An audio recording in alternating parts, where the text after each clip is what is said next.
In this episode, we will be featuring a story about a new movie that is rated PG-13. Some of the images might be a little scary for young children. So kids, you may want to check with a parent or grown-up before watching this episode. Coming up, food for thought. Some of the best foods to help boost your brain power. Then golden moments. Teen Paralympian Ezra Freck wins not one but 2 gold medals this week in the Paralympic Games. We're in Paris with details. I can't even put it into words, I swear. I put everything into this. So to come out here, win 2 golds, especially the high jump, I'm the happiest man alive. I can't even tell you. And dig this. Star Selena Gomez surprises one high school volleyball team in Colorado after they post a handwritten invitation.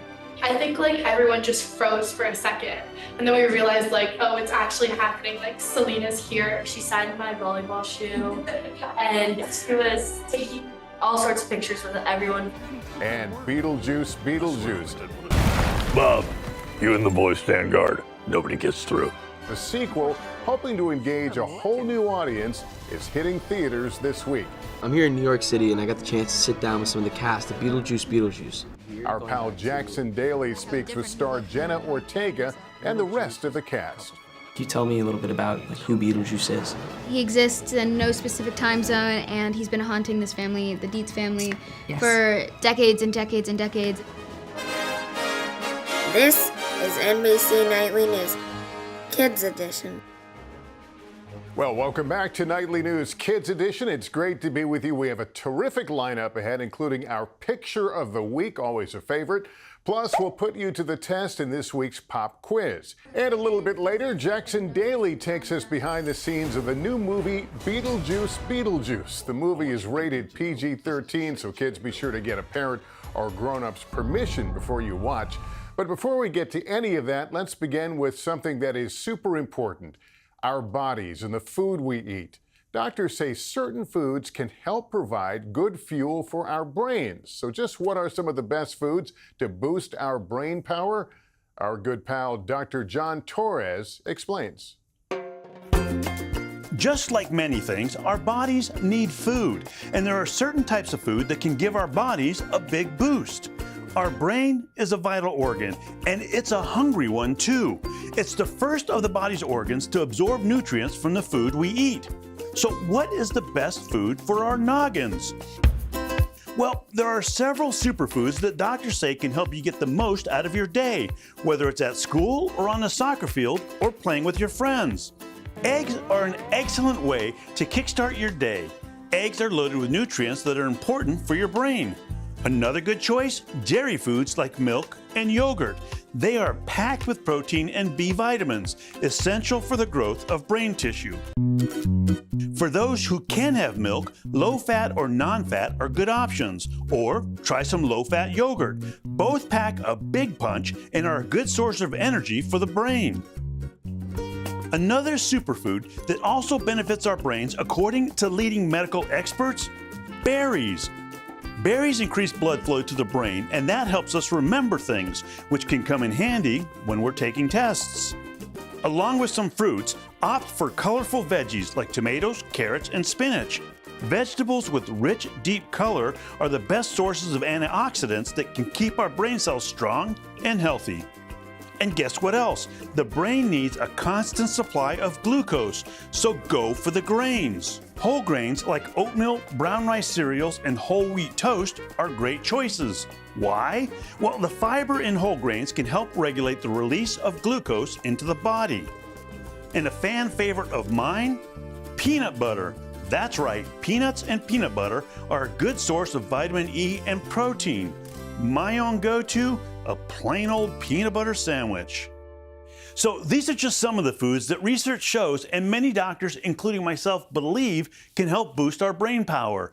It's okay to eat some other stuff too in moderation. And remember, another great way to boost your brain, get outside, have fun, and play.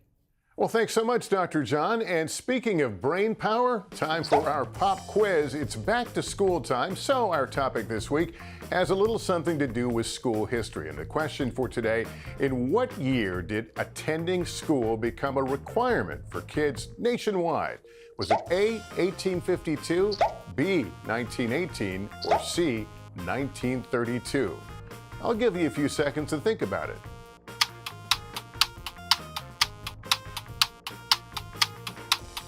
Okay, time's up. The answer is B, 1918. Massachusetts was the first state to pass compulsory attendance laws in 1852, which required children to go to school.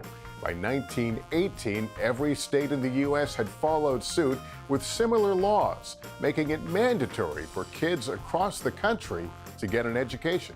Now for an update on a story we brought you last week about teen Paralympian Ezra Freck. This is a great update. The 19-year-old won gold in the 100-meter final earlier this week in dramatic fashion. It was a photo finish marking the very first Paralympic medal for the teen. Then, the next day, Freck went on to win his second gold medal in his signature event, the high jump. Our friend Emily Aketa spoke with Ezra right after he won in Paris. I can't even put it into words, I swear. I put everything into this. So to come out here, win 2 golds, especially the high jump, I'm the happiest man alive. I can't even tell you. What does the gold medal mean to you? This means so much to me. I did what I feel I was put on this earth to do, which is high jump, elevate the Paralympic movement. Ezra, congratulations, way to go. We should note that Freck will soon head back home to California, where he'll join the University of Southern California track and field team as a freshman, and he'll be competing against able-bodied athletes. Okay, let's head to Georgia now for our picture of the week. A Hoffman's two-toed sloth gave birth to an infant in early August at the zoo in Atlanta. Even though sloths are known for being slow movers, sloth babies develop at a more rapid pace than most other mammal babies. Did you know that sloth infants are born fully furred with teeth and already have claws for clinging to their mothers? And guess what? Sloths do mostly everything upside down, including eating and sleeping. The zoo says the baby sloth is doing well and they are very excited about this birth. Well, now to a story that caught our eye. One high school volleyball team's handwritten sign led to a winning moment off court in Colorado. The team invited star Selena Gomez to come to their game. And guess what? She showed. Let's get details from our friend Stephanie Gosk. It was a Hollywood entrance no one saw coming. Selena Gomez showing up in the Telluride Middle High School gymnasium before the start of the volleyball team's home game. I think everyone just froze for a second, and then we realized oh, it's actually happening. Selena's here. We were all very surprised. We were just warming up, focusing for our game against Dove Creek, and then Selena just pops in, and then we hear Selena, and everyone the gym froze for a good maybe 2 minutes, and then they start swarming. The surprise visit thanks to the Telluride High School volleyball team's handwritten sign inviting the star to one of their games. The sign reading in part, "Please sing the national anthem at one of our home games," signed the Telluride High School volleyball team. The actress and singer was in town attending the Telluride Film Festival, so the team got creative. They made a sign, posted it on the community bulletin board, and also on social media. It was a community effort to get the word to Selena for these kids. And it worked. Selena Gomez not only showed up, but she stayed for a bit, chatting with students, signing autographs, and posing for photos. Sharing on social media, they asked, "Couldn't help it. It's my first time in Telluride." She signed my volleyball shoe, and she was taking all sorts of pictures with everyone. Yeah, we were just thanking her for coming, and everyone was so excited. I think it's awesome to have female role models who show such graciousness and kindness, because yes, we want our kids to be well educated. Yes, we want our athletes to have positive experiences, but ultimately we just want to create nice, hardworking kids. and to have that come into the school and to give time. She didn't need to do that. So she's really a role model, and it was really cool to see her there. I listen to her music. I think she's so inspirational. An inspiring moment these students will never forget. Stephanie, thanks. What a great story. Finally, in this week's Spotlight, actress Jenna Ortega has a new movie out. It's a sequel to a classic, one that your parents might have watched.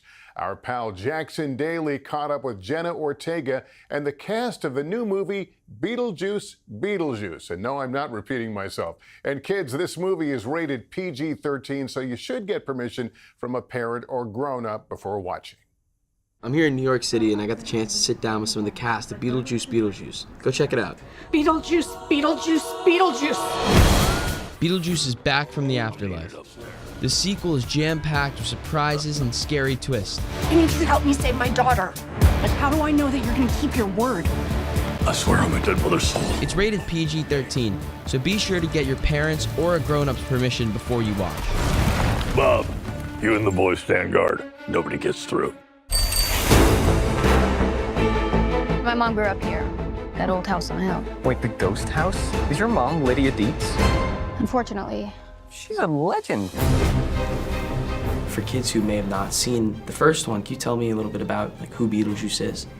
How do you describe him? He's just this sort of explosive demon, I guess. The juice is loose. He exists in no specific time zone, and he's been haunting this family, the Dietz family, for decades and decades and decades. And this movie follows Lydia, who we met when she was first a teenager back, in the 80s, and she's still being terrorized by this guy. The living, the dead, can they coexist? Lydia is played by actress Winona Ryder, who starred in the original film and now is back for the long-awaited sequel. Also returning, Michael Keaton as Beetlejuice. Thank you all for coming to this special occasion, but right now with a little privacy. And actress Catherine O'Hara. Why? No! Serena, what's wrong? Oh, I'm trying to capture the perfect primal scream.